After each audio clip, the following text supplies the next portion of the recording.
morning, everybody. My name is Vin Eckert. I'm one of the guys that does a lot of work with the Philip Jose Farmer material.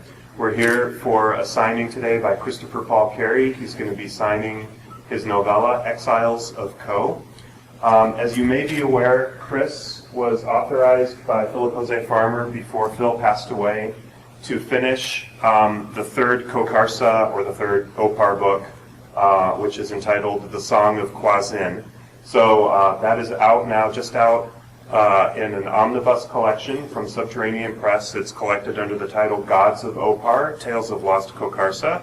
It includes the first two novels, which came out from Daw in the mid-1970s, so that's Hadon of Ancient Opar and Flight to Opar. And then finally, after almost 40 years, we have the conclusion to the trilogy, The Song of Khokarsa.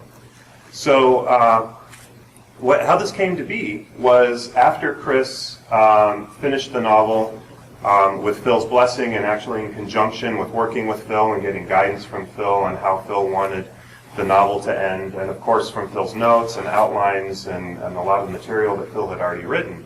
After that came to be and Subterranean Press picked up the book and everything was in flight, some of us in sort of the small group of farmer fandom got to talking, and Chris was very interested in writing a novella that was a prequel to this series. So the prequel is what we're here for the signing today. It's called Exiles of Co. And it takes place about 800 years before the first Opar book, Hadon of Ancient Opar.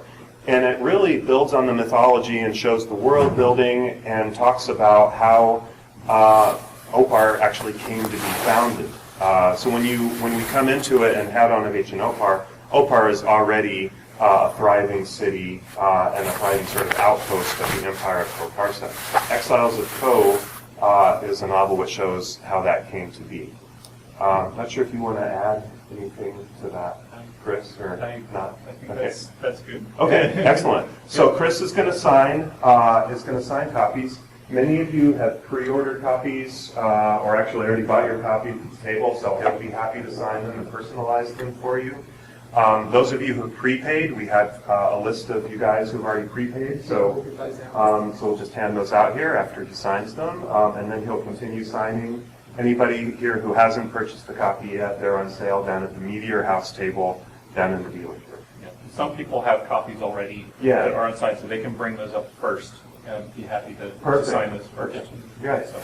Excellent. And then the last thing I wanted to mention is that at 1 o'clock, in about 2 hours, back here in this room, Chris will be doing a reading from The Song of Khokarsa, the third Opar novel.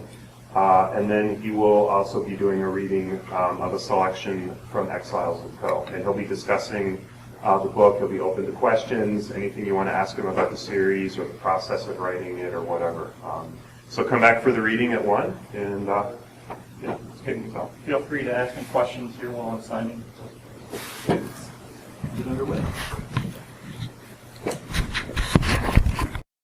We have here Christopher Paul Carey, who is going to be reading two pieces for us today. Firstly, from The Song of Khokarsa, which is the third in the Khokarsa cycle started by Philip Jose Farmer a while ago, and I know a lot of people have been waiting a long time for the Song of Khokarsa to complete that cycle, so very pleased that that's out now, and Chris is going to read from that. And then subsequently he will read from the new novella brought out by Meteor House, The Exiles of Co, which is a prequel to the Khokarsa cycle. Very pleased to welcome Chris here. Thank you very much. Thanks for coming out, everybody. The Song of Khokarsa is currently collected in this mammoth book, Gods of Opar, Tales of Lost Khokarsa. It contains all three novels of the Khokarsa trilogy, the Ancient Opar trilogy, if you will. It's set 12,000 years ago at the end of the last ice age, when Africa was much different than it is now. There were two inland seas, and around the shores of these seas an empire developed at this time period, and that's what where this trilogy is set. The The first book is Hadon of Ancient Opar. And it's about the hero Hadon, who comes from the city of Opar. Opar, of course, derives from Edgar Rice Burroughs' Tarzan novels. Opar is a lost city that Tarzan runs across. But this is the prehistory of Opar, back when it was just one of many cities from a much larger civilization called Khokarsa. So Hadon sets out in the first book, just to set up what I'm going to read here, to compete in something called the Great Games. And he's competing against a lot of other candidates from across the empire to become the king of Khokarsa. Whoever is the winner marries the queen and becomes the king of the empire. At this time, there's two political forces in the empire. There's the priestesses of the goddess, the mother goddess Ko, and then there's the priests of Rezu, who is the sun god, what Burroughs would have called the flaming god. So you have those two competing forces. So when Hadon sets out to win these games, he thinks he's going to be crowned king, but he finds out that the current king wants to hold on to his power. He wants to hold on to the throne. So Hadon is sent off on a quest kind of to get him out of the way. There's a prediction by the oracle. It's interpreted that he should go off on this quest. He has to bring back from the wildlands a group of people who are under the protection of a character named Sahindar, who's a very interesting character. He's known to the Khokarsans as the gray-eyed god, the gray-eyed archer god.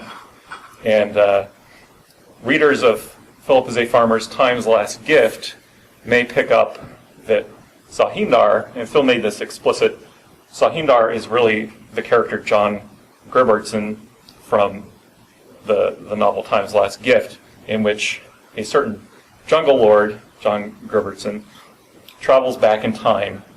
And actually, you don't see this in Time's Last Gift, but he stays back in time. Sorry if I'm spoiling that novel for you. And helps found the Khokarsan civilization. So it's very intriguing if you know this backstory when you're reading the Khokarsa books and you run into this character, Sahindar. So Hadon is sent off to get him out of the way to bring back these people from who are under the protection of Sahindar. So he goes out. While he's out there, he runs into his giant, kind of Conan-like, Hercules-like cousin named Kwasin. And he's kind of an anti-hero, very much so, I would say. And he comes back with Hadon. And when they come back, they find that the king has overthrown the priestesses, the power of the priestesses, and the matriarchy has been overthrown in favor of the priests and the sun god Rezu.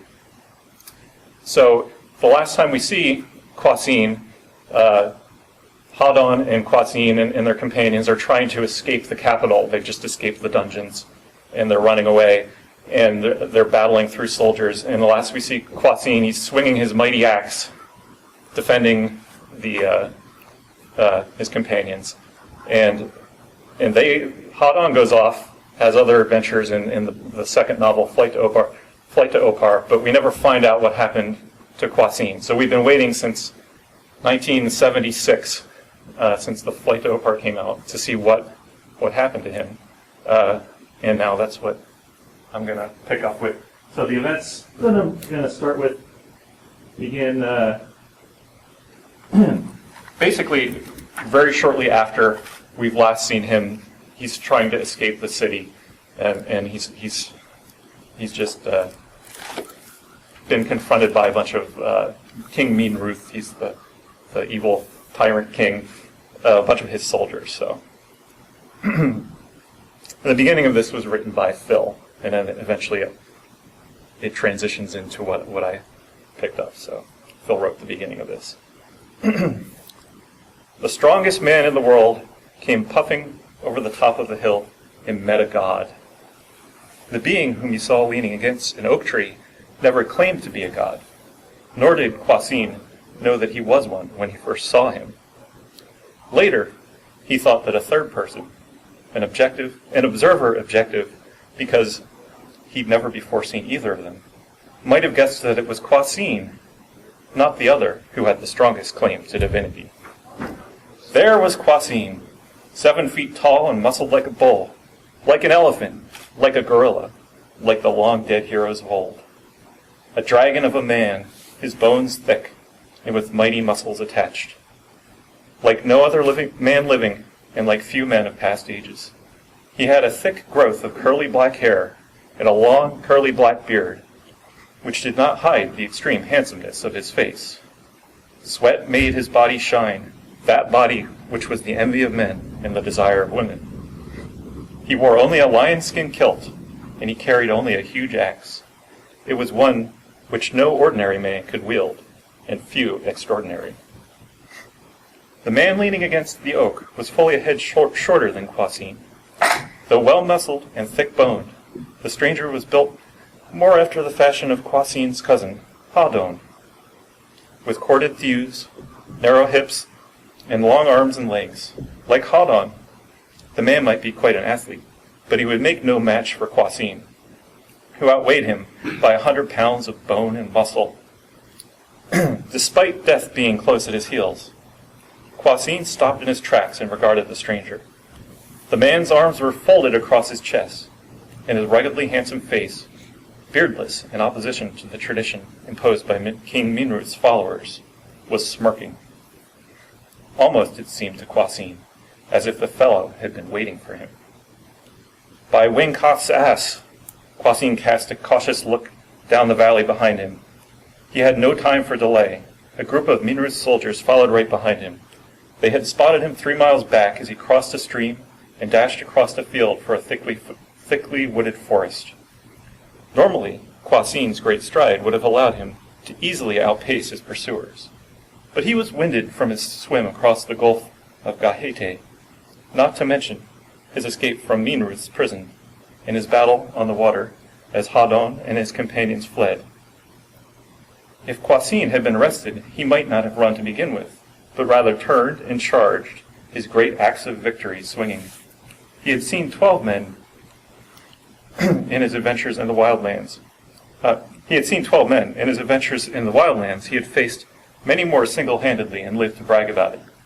But these men were not ill-equipped primitives. They were armed with slings and accompanied by 3 war dogs. He had hoped to elude them in the forested hills outside the city of Khokarsa. But so far he had been unable to find a tributary of the stream he had passed, and thus get the dogs off his scent. He could hear their barking coming from over the next hill. "That axe of yours, where did you get it?" Kwasine looked at the stranger, who still lolled casually against the tree. Something about the man woke bees in Kwasine's stomach. Moments later, he understood why he felt this way. "I'd like nothing more than to discuss the virtues of this most faithful of women," Kwasine said, panting. And he swung his axe in a mighty arc, sure to give any mortal enemy pause. "But the hounds are at bay, and if you don't get out of my way, my loving bride may turn fickle and leap out of my hands at you." The stranger seemed unfazed by Kwasine's bravado. He no longer even looked at Kwasine, but now seemed intent on studying an insect crawling up a large grass stem at his feet. Kwasine started up the hill toward the stranger, but when the man spoke again, surprise froze him. "If I find that harm has come to Lalila, her child, or the manling Pog," the stranger said, "I will hunt you down and kill you." Then the man threw back his head and, shaking a black mane of hair, sniffed the air like a lion scenting its prey. "Though the wind tells me you may already be doomed," he added, his keen eyes again returning to Kwasine. "How do you—" Then the cloud of befuddlement cleared as if Rezu, the flaming god, shone forth his brilliant glory inside Kwasine's skull. "So this, then, must be the man said by many to be Sahindar, the gray-eyed archer god, the son of Ko in the flesh." Or so the scribe Hinoki had claimed when he told the story of how his expedition had encountered Ko's exiled son in the hinterlands, beyond the empire. Sahindar, protector of the golden-haired, violet-eyed beauty Lalila, the moon of change, and her daughter Abeth, and the dwarf Paga, who had given Kwasin his mighty axe, and whose name the god pronounced strangely. If not for them, Kwasin would never have ended his exile and returned to Khokarsa, at least not yet. No, Kwasin thought, he would not now be standing upon this hill outside the capital if his cousin Hadon had not won the great games of Klakor, and if the oracle had not then sent him off on a fool's quest to the wildlands to bring back the woman, her daughter, and the manling, who were said to be under Sahindar's guardianship. But the oracle of Khokarsa had decreed that only upon accomplishing this task would Hadon be granted the king's crown that should have been his right as a victor of the great games. It was during his fated expedition to the wildlands that Hadon had run into Kwasin, serving out the sentence of exile that had been imposed upon him for ravishing a priestess of Ko. Kwasin had counted himself blessed by the goddess, and sworn an oath to obey his cousin until he got back to civilization, hoping that Hadon, with his expedition's goal achieved, would then assume the throne and pardon his exile. That had not happened. Instead, the journeyers returned from their adventures to find that King Minruth and his priests had revolted and overthrown the natural ascendancy of the goddess and the rule of her priestesses. War and chaos reigned in Khokarsa. Now that Kwasin was here at the empire's hub, he was released from his irksome contract with Hadon. Free, he thought, if not for the soldiers at his heels, the priestesses who wanted him exiled, and the god who stood mockingly before him. Sahindar, Kwasin bellowed, if indeed you are the son of Ko, then we are brothers, both exiled by the Great Mother to spend our days wandering the wildlands. But an exile's dishonor need not be our fate. Let us turn and seek Ko's forgiveness by slaughtering her enemies. Kwasin waved his axe back toward the adjoining hill. The dog's barking was much louder now, and at any moment the soldiers might charge over the hill's crest. Cool gray eyes regarded Kwasin. Not my fight, the god said. Then he turned and scrambled up the oak tree like a monkey. If you run into Lalila or Pog, Sahindar shouted down at Kwasin through the leaves, tell them to head south, far south, as quickly as the wind will take them. There is not much time left. The leafy foliage swished in the god's wake, and Sahindar was gone. Kwasin turned around just in time to see the first soldier sprint over the nearby hilltop. The soldier fought to hold the reins of a monstrous dog, its mane thick and bristling, and fangs so large Kwasin could see them, even at a distance of 200 yards.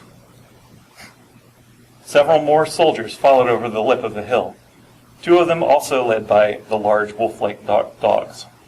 But Kwasin did not take long to look at them. Quickly, he slipped behind the same oaken trunk against which Sahindar had leaned. He waited. No longer would he run.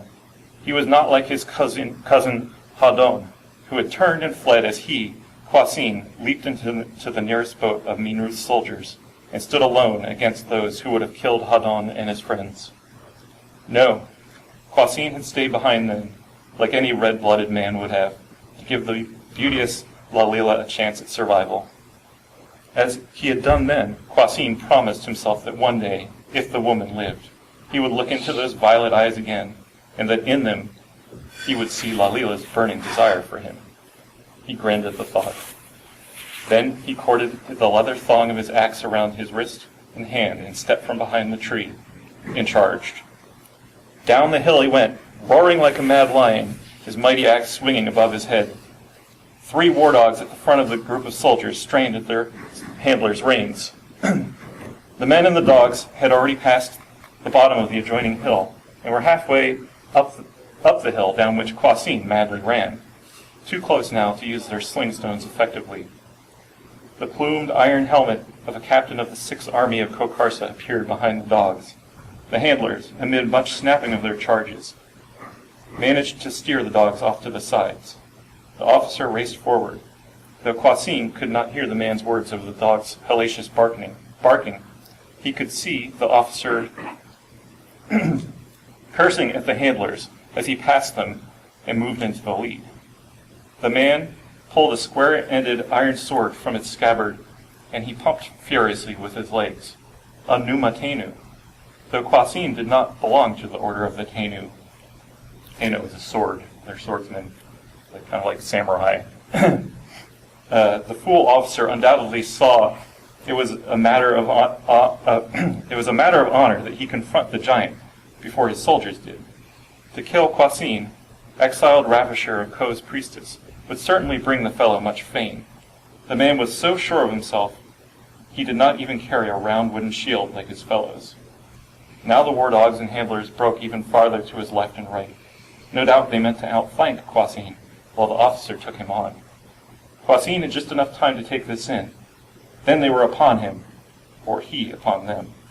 Kwasin's axe crashed against the officer's swinging blade, ripped it from the man's grasp. The man did not even have time to look surprised before Kwasin, bellowing with laughter, kicked him in the face with the thickly calloused sole of his bare foot.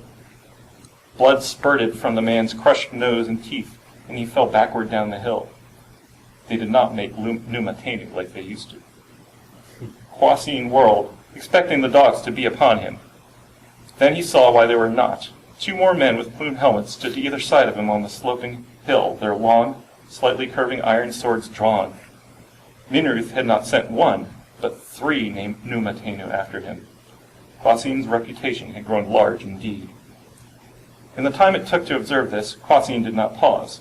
Already his axe whistled at the man to his right. At the same time, the axe smashed a hole in the soldier's wooden shield. Kwasin spun toward the man on his left, and with his bare foot kicked off against the advancing man's raised shield. The Numatenu stumbled backward, but did not lose his feet. Kwasin turned back to the man with the damaged shield.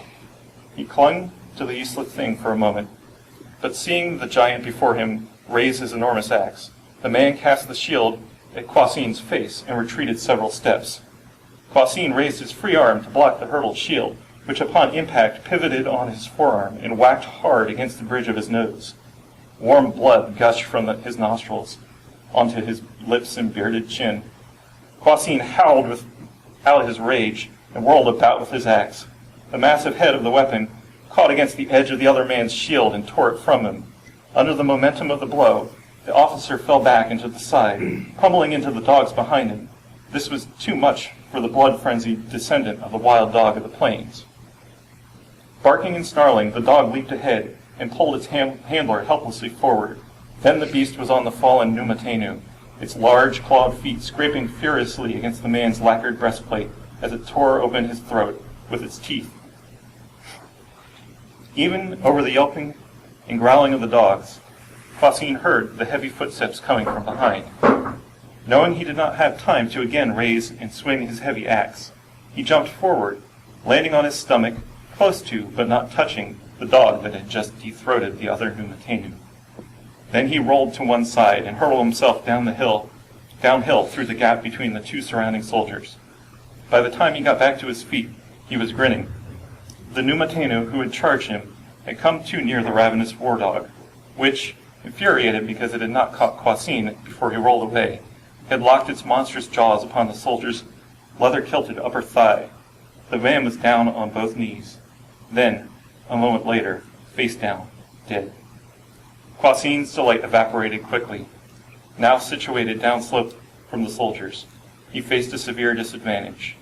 In addition to the fact that the high ground now made it much easier for his opponents to attack him, the soldiers could unleash their slingstones on him, and though pleased to have eliminated 3 Numatenu so easily, he had hoped to take down at least 5 or 6 men and one of the dogs while he still held the high ground. No, he had not incapacitated all of the Numatenu. The first man he had engaged in his charge down the hill was up again, shouting orders at his men. Blood spewed from the gap in the man's front teeth, but he did not seem to notice. Perhaps here was a real Numatenu after all.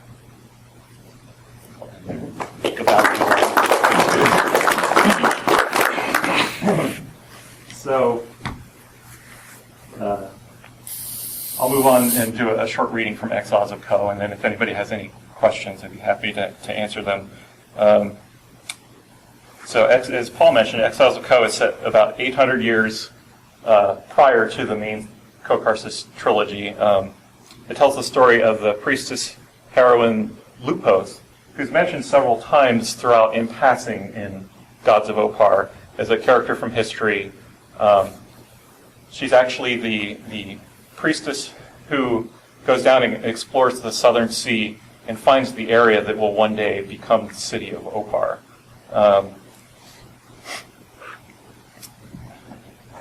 So she is also, as you can see from the title here, she's had some problems back in the capital and is, because of a lot of political machinations going on, has been forced to go on this expedition, and she's taken an expedition of her people down south. And so while she's on her journey to the wildlands to the south, hopefully to found a temple to Ko in a city, a future outpost of the empire, she runs into a very interesting character along the way who you'll probably recognize.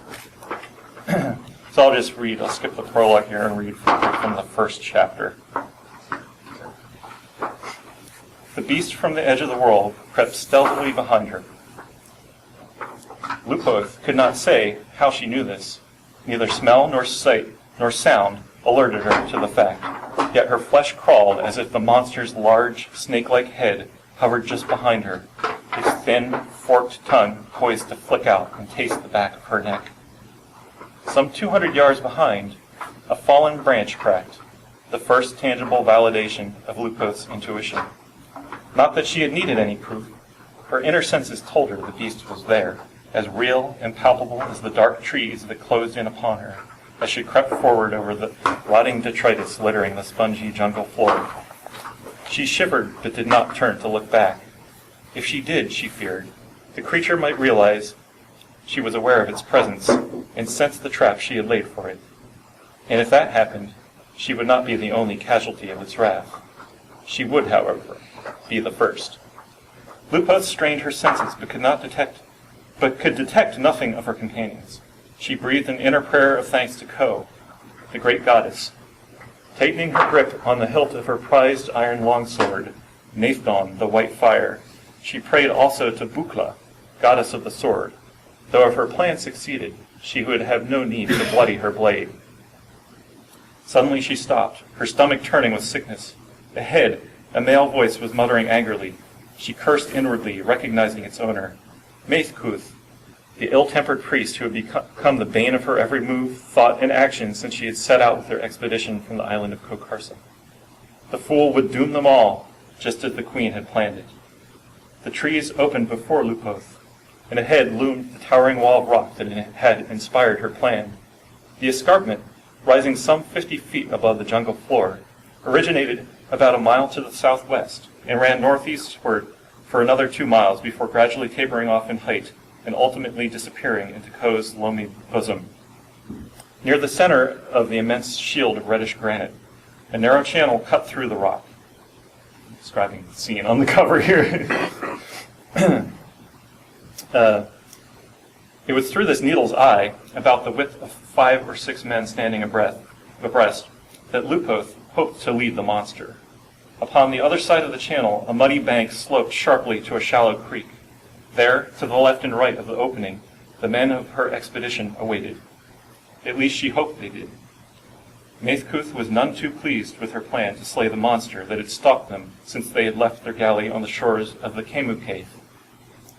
The priest had tried to dissuade the men from carrying out her designs, almost, it seemed, out of a kind of mad, self-destructive spite. Lupoth would not stand for it. If her people did not confront the beast proactively, surely it would attack them before they had the chance to erect fortifications for a base camp from which to explore the region.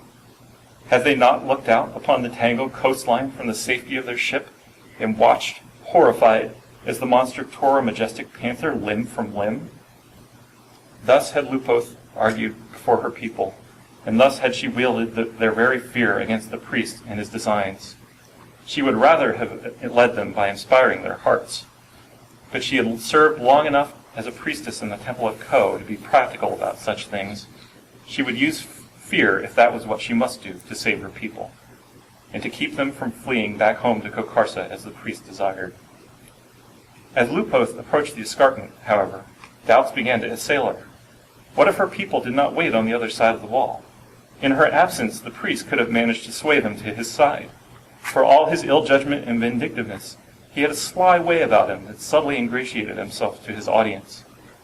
But it was much too late to let worry consume her. That would only further jeopardize an already risky plan. Now that the creature followed her, she had to proceed with the scenario and assume her men were there. She had known the perils of her strategy from the outset. With no warning, a hideous cry, an inhuman and trumpeting shriek, unlike anything Lupoth had ever heard, shrilled out behind her. For a moment she froze, her whole body tensing as the unearthly screech rang through her. Then she was bolting as fast as she could for the narrow channel in the rock face. Tree limbs cracked beneath heavy footfalls as the thing from the edge of the world thundered behind her. Now that its prey had been alerted, the monster no longer cared whether it was heard. That fact, more than anything, frightened Lupoth. It meant the thing was confident its meal could not escape. Doubtless it had used this same tactic when it had hunted and taken down the panther along the coast. Wait until it was near enough so that its prey could not outrun it, then immobilize the victim with its blood-curdling shriek. If the ploy had succeeded against a panther, that stealthiest of jungle predators, what hope did a human have against the monster? Forethought, her mind screamed as she ran. Shrewdly cynical human forethought. The bright morning sunlight nearly blinded Lupoth as she hurtled into the granite wall's great fissure. Then she was through the channel. She flung herself violently to her right, the good luck sign, still tightly gripping Nathdon's hilt as she tumbled hard on the ground. Her sidewise rolling stopped, and she cried out joyfully to see the reddish-golden scales of the great lizard's long, sleek body rush past her in a blur. Again, the monster shrieked, but this time in desperation. Its serpentine head reared back on a thin but still powerfully muscled neck, its taloned feet scrabbling frantically on slick mud as it fought to stop its slide down the sheer gradient beyond the escarpment. But the momentum of the large, heavy animal was too much.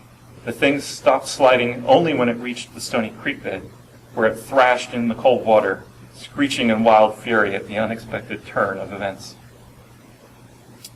Towos, a brave youth of 18 years, who Lupoth suspected was in love with her, was running unaccompanied toward the flailing beast, a thick bundle in the crook of an arm. Where were the others tasked to help him with the net?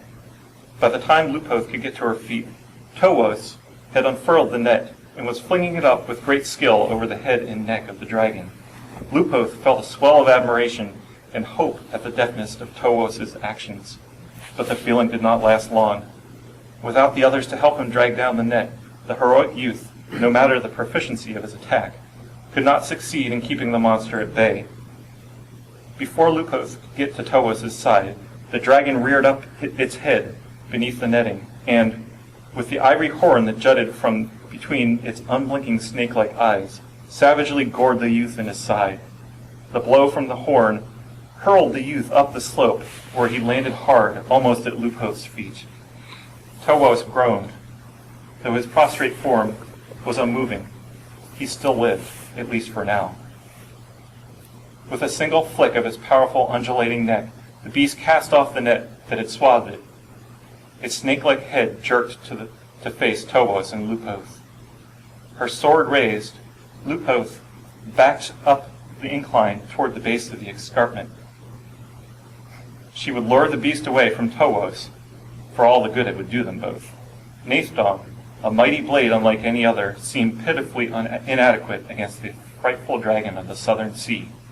Yet she would swing it one last time, with all the pent-up fury of her wretched life, just before that life was snuffed out forever. Perhaps she and Towos were destined to be together after all, though she knew from the sacred liturgy of the priestesses that such love was doomed to be a hollow thing when consummated in the dark underworld of dread Sisiskane. Lupoth squinted into the blinding whiteness as the monster hissed and slowly drew itself up on its low, crooked legs. Suddenly, she felt rough stone touch her bare back. She had reached the doorway in the rock shield and was now pressed up against the southwestern side of the fissure. As good a place as any to make a last stand, she thought. She raised Nathan into the glaring white sun and waited for death. The monster, having crawled slowly up the muck of the slope, stopped directly before her, its great fangs dripping, whether with saliva or venom she knew not. A dull light dappled the creature's face, sunlight glinting from the shoulder of Nathan's shining blade. The creature's snake-like head poised above her, a forked tongue flicking from between terrible white fangs. And yet the monster did not strike its helpless prey, as it easily could have. Instead, that awful head just hung there before her, bobbing with the sickening, bone-shivering undulations of its serpentine neck. Lupoth could come to only one conclusion, though she thought to fathom its deeper implications. Nathan held the creature spellbound in the blinding reflection of Rezu's white-hot glare. She, a priestess of Ko, who had been raised since birth to be at odds with the sun god and his priesthood, was now the recipient of great Rezu's favor. She would have continued the odd train of thought had not a tall, bronze-skinned, black-haired apparition appeared suddenly at her side. The man, a stranger, reached out a well-muscled arm and held his hand limply beneath the jaws of the great lizard. Lupoth gasped. With a quick but graceful motion that displayed no sense of threat, the creature lowered its head to the man's hand and nuzzled it in an unmistakable gesture of submission, if not outright affection. She gasped again, this time with the jolt of recognition. The man ignored her and stood on the tips of his toes to run a palm along the scales of the dragon's foreneck. Then a series of low, guttural exhalations issued from the man. Lupoth shivered upon hearing the inhuman sounds that would have been more natural coming from the mouth of a Nukar, one of the hairy half-men of the woods. Suddenly the monster flung its head around in the direction of Towos' sprawled form, shrieked deafeningly, and trotted off with surprising swiftness and grace back through the arch in the rock wall. Lupoth stood there watching until the dark trees at last swallowed the beast and its heavy footsteps grew faint. She turned to regard the stranger. The memory of the godlike being she had seen 2 years ago on forbidding Kowat coursing through her. Sahindar, the gray-eyed god. Though the man did not carry a bow or wear a quiver as the archer god was reputed to do, no other explanation could provide a satisfying answer to what she had just witnessed. And then there was his knife. The guard above the blade's leather sheath, forged out of such brilliantly shining white metal, it might have come out of the legends of Renamama himself. A little tremor ran through her, which she tried to convince herself was due to the encounter with the monster, not the figure before her. The man threw back his head, his mane of black hair falling back on heavily scarred shoulders, and laughed. "If you wish to think of me as a god," he said, "that is your business. But I have been called Sahindar before, though not for many years. I am pleased your people have remembered me." That's where I'll end.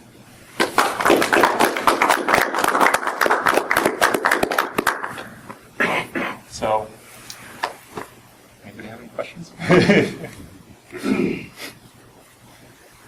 I understand that you have other story ideas that might actually take place in Khokarsa.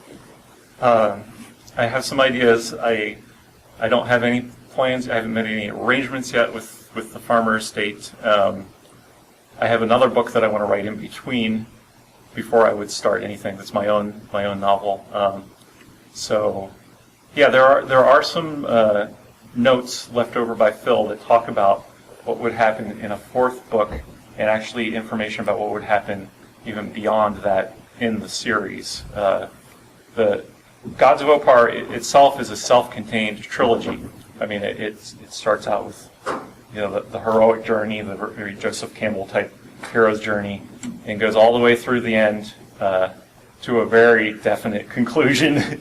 So I don't want to have anybody mistaken. If you get this, that's the Khokarsa trilogy, and all as will be. If anything came further, it would be kind of like the next part of the cycle, like a second second cycle. Yeah, yeah.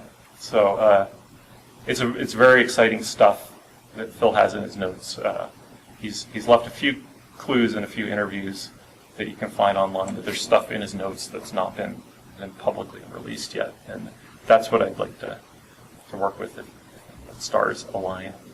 So. Will there be an immediate sequel, like a day, say like day one or year one, time flat skip? You see how Gruberson would become Sahindar within the tribe and so forth. After he decided to stay. There's Win Eckert here, Win Scott Eckert, has written a story that's in the new Worlds of Philip as a Farmer 3, Portraits of a Trickster, which we have on sale at the Meteor House table in the dealer's room, which ties into some early Sahindar. It's actually set a couple of years before this story, so you get a little bit of the prehistoric, Sahindar before the main series. Of course, he's already at that point established the culture, so I don't know of any plans, but anything's possible. The Farmer Estate is licensing new fiction in the Worlds of Philip as a Farmer 3, Worlds of Philip as a Farmer anthology series. So certainly something like that could come up, and that would be an intriguing idea to pursue. So I hope to someday do another story for. I have two short pieces in the Worlds of Philip as a Farmer 1 and 2. The first one's my own story. And the second one is actually co-authored with Phil because it was based on his notes. And it's called Kwasin and the Bear God. And it actually takes place between chapter 1 and 2 of the Song of Kwasin. So I've talked to some fans who've read it and read both of them, and they seem to think it enriches the experience. I really like that piece. It's one of my favorite things that I've written. And it's got Phil's wild story in it about Kwasin and the Bear God. It's very intriguing. Does have any questions? I know you included some extras in the Gods of Opar that were not available in the other search. Could you tell folks about that? Yeah, the limited edition, which is really hard to come by now, of Gods of Opar, it's sold out from the publisher already. You might find some copies from some other dealers, third-party dealers or whatever. It was actually a month before Phil passed away. A bunch of us had gathered, Win and Paul, and a bunch of us had gathered for Phil's birthday in January 2009, right? And we were wrapping up the weekend, and Paul and I were the only ones left. We were about to leave in a few hours, I think, and Betty allowed us to go down, look through the files, look for anything that might be publication worthy. And while I was there, and we've been through these files many, many, many, many times, and we call it affectionately the magic filing cabinet, because no matter how many times we've been through it, something always pops up that we've never seen before, mysteriously. And so I was very shocked. I mean, I had been through this same filing cabinet before and somehow missed it. But there was a folder labeled Khokarsa lore, and it just blew me away because it contained a lot of valuable stuff in it. It contained an essay, an article that was meant to be a supplement, one of the addendums to one of the future volumes in the series called The Language of Khokarsa. And it's a very detailed linguistic article about how the language is spoken and grammatically formed. And it's based on a syllabary. I didn't have access to the full syllabary when I wrote my first draft of the Song of Kwasin.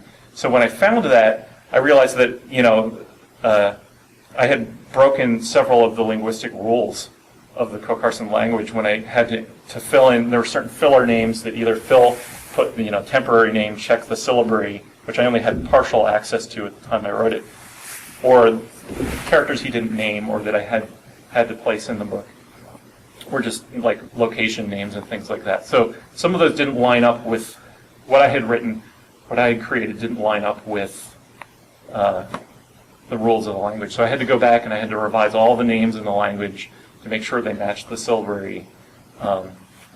And that was great because it just made it all that much more Philip is a farmer, to get the names in linguistics right. And it made the names sound so much more authentically Khokarsan. He did a ton of world building for this series, like Tolkien-esque stuff. So there's also an article in there called "The Plants of Khokarsa," where he just goes into a lot of the plants that were introduced by Sahindar to the culture that helped bring their culture, rise it up to the civilization that it became. So there's that in there. There's the full outline to the Song of Quasin, so you can see exactly what I was working with when I wrote the manuscript, when I completed the manuscript. And yeah. Also, I should mention the dragon of the Southern Sea. This comes from there's a reference in Hadon of Ancient Opar that there are these creatures living along the Southern Sea. It's meant to be the same creature that's on the gate of Ishtar. The archaeological site. They found this strange-looking mythological beast that's got a single horn, and it basically looks like that. The artist Mike Hoffman did a fantastic job of illustrating that. The guy by the name of Willie Lay, whom we were talking about earlier, he was a physicist, I believe. He also wrote science fiction. He did a ton of stuff. I found out much later that he was the guest of honor at the WorldCon where Phil Farmer won his first Hugo Award, which may be where he connected with his writings, I'm not sure. But he wrote about this Sarush. It was called the Babylonian Sarush. And Phil incorporated that from Willie Lay's book, Exotic Zoology, right? Yeah. And also, I should mention that Willie Lay was the one who had a chapter in one of his books. It's called Engineer's Dreams, I believe, where a chapter that talked about an engineering project to create these African inland seas in the modern day, based on the fact that there were actual inland seas in prehistoric times. So Phil didn't get the idea from there, but two Burroughs fans did. John Harwood and Frank Breckel wrote a fantastic monograph called Heritage of the Flaming God, which explored all the lost cities from the Tarzan books and posited that there was a motherland civilization. And this is the idea that Phil ran with in this series. The idea that Opar was just one small, tiny city. And so Phil filled out that civilization and created fantastic world building based on ideas. He was in correspondence actually with Frank Breckel and John Harwood. It's interesting correspondence. And when we published Farmer File, we published one of the letters, an exchange between them. This is fascinating to read that stuff. Was there a connection between Khokarsa and this and Robert Chambers' Carcosa? Carcosa is actually invented by Ambrose Bierce. Okay. In the story, an inhabitant of Carcosa. And Phil is on record. Actually, a letter when Heritage of the Flaming God, it was supposed to be published back in the 1970s in the Burroughs Bulletin. We've got the editor of the current Burroughs Bulletin back here. But Vern Coriel never got around to it for whatever reason. It never got published. It was quite a long monograph. It might have had something to do with it.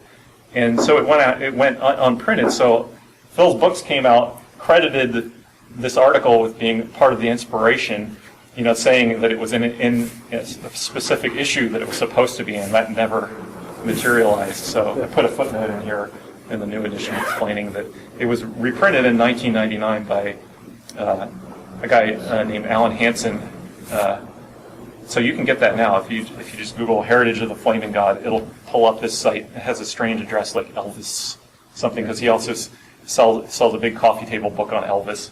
So, but you can buy that directly from him. It's a highly recommended book. But Alan Hansen said it cost so little to print 1,000 copies compared to 100. He had 1,000 copies. So you okay, yeah, he's got a lot. It's fantastic, really. And to address your question, Ambrose Bierce wrote a story called An Inhabitant of Khokarsa. It's a very eerie... Carcosa. Easy to switch. Yeah. And it's a very eerie ghost kind of story about... it's told from the point of view of a medium named Bayrolls, who kind of channels the spirit that tells him about this lost city called Carcosa. And it's a very short story. You can find it online, I think, for free now. It's in the public domain.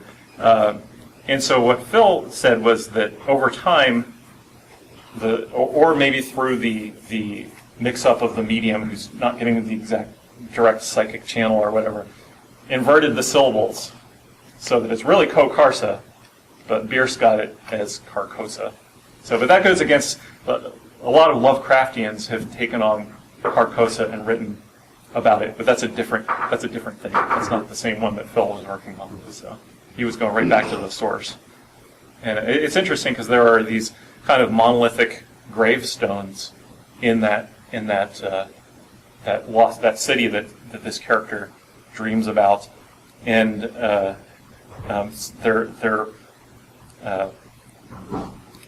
they're eerily similar to the kind of the stone monoliths in Hadon of ancient Opar when the heroes are competing in the great games. They're fighting to the death in this, kind of Khokarsan Olympics, and so when they die, they erect a hero to, a big monolith to each of the heroes that dies. And I've always wondered if there's a correlation, if Phil meant for those to be the same thing there. Phil did a ton of very subtle crossover work throughout his opus. So. I think we may have time for one more question, if I can take it.